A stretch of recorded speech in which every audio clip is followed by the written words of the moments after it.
A lot of nerds are about to become millionaires, even billionaires, as Facebook officially prepares to trade as a stock. But how can you get in on the action, and should you if you can? Our power players are here to tell you how to get in on the action. These are not nerds, folks. These folks are good people who do know their stuff. Joining us, Monica Maida, Ari Zoldan, and Francis Newton. Monica, first you. How long and in what way can the folks out there buy Facebook? Yeah, so there's a limited number of shares that are going to be made available. About 5% of the total outstanding Facebook valuation is going to be out in the IPO. And, you know, these shares are going to be sold to brokerage houses that have relationships, and they're going to be vying for these shares because they're going to be very competitive. And for the average Joe, your chance of getting these shares is close to nothing. So does that mean, Ari, that we won't get them until they've already gone up to the point where they're oversold? Probably, and definitely down to the secondary overbought, market. forgive me, I should say. Go ahead. Yeah. I mean, I agree with Monica. I mean, I think there's a very, very little to no chance. By the way, you're not a nerd, but you are a startup company guy. I mean, do you think it is a good buy, even if it gets pushed up in price? I think it's great, even if you can grab it at some sort of premium just to own a piece of history. I mean, this is a great milestone. All right, Francis, sometimes I wait until it's too late. I did that, certainly did that with Google. What about Facebook? As soon as it's available to buy, should people out there be buying? Well, it depends on how it initially trades. I think that the sustainability of Facebook depends on a couple of things.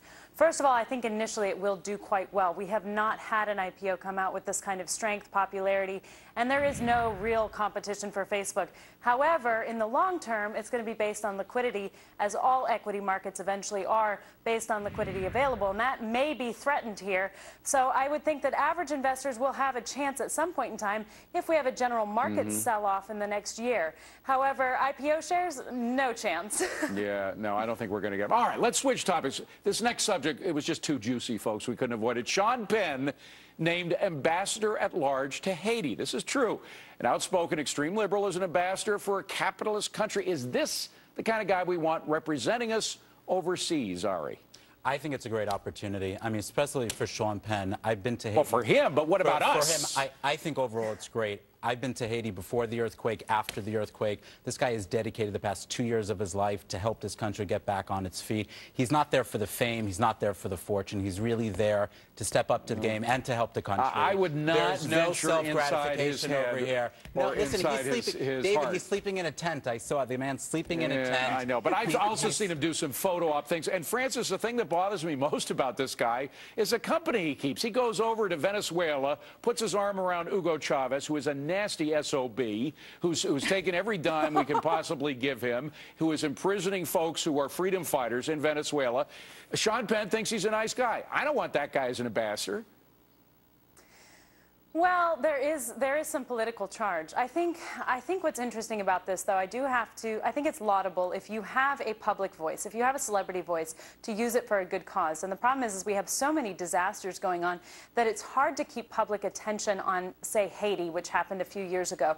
So in that sense, I mean, you know, Sean Penn has a reputation for being a little bit of a rabble-rousey. So basically, there's a political a little bit, right? But there's nothing wrong with that, David.